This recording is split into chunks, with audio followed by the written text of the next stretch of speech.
If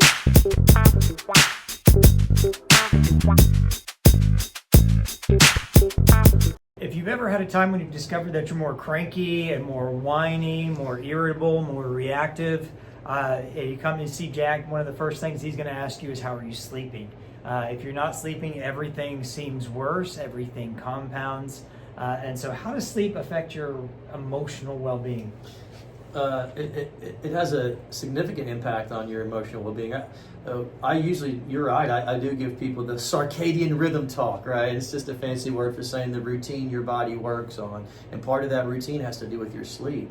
And the thing about sleep is interesting because everybody's different on sleep as far as how much sleep you might need. Some people need a little less. I'm a 6-hour a night guy. I've been that for 20 years. Some people, if they had 6 hours, they wouldn't be able to function. And that's fine. Everybody's different. The key here is to set yourself on a routine to where you're going to go to bed at the same time every night and wake up at the same time every morning, roughly.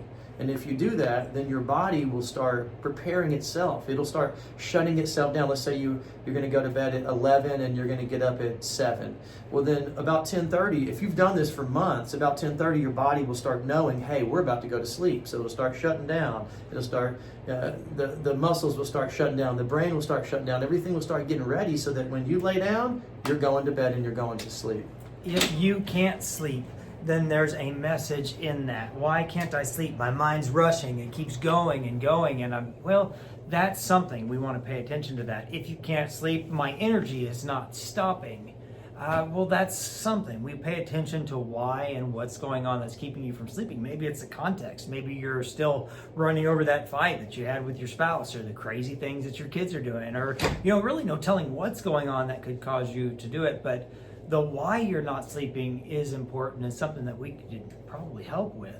Yeah, and remember, when you're sleeping well, you're going to wake up. The same thing about when you go to bed. If you're waking up at 7 every morning, then your body about 6:30 is going to start stirring and getting ready to go, so that when you wake up, you're fully alert, you're fully aware, you have energy, you're ready to go. And I think that's why a lot of people, when their sleep schedule is so messed up, the body's like, are we going to bed? No, we're not. Are we? No. Are we waking up? No. And then you get up and you're drowsy and you don't have, you can't focus. And a lot of that has to do with sleep. It does definitely impact your mental health and how you live your life day to day. I was at the gym with Jack the other day, and he's curling his 135 that he usually does, the big ones. And he did it for just a little while. And then he had to lay him down, and I couldn't help but wonder, Jack, you usually do 1,000 or so reps of that. What's going on? And the thing is it doesn't matter what the weight you're trying to lift is, and this is both literal and emotional weight.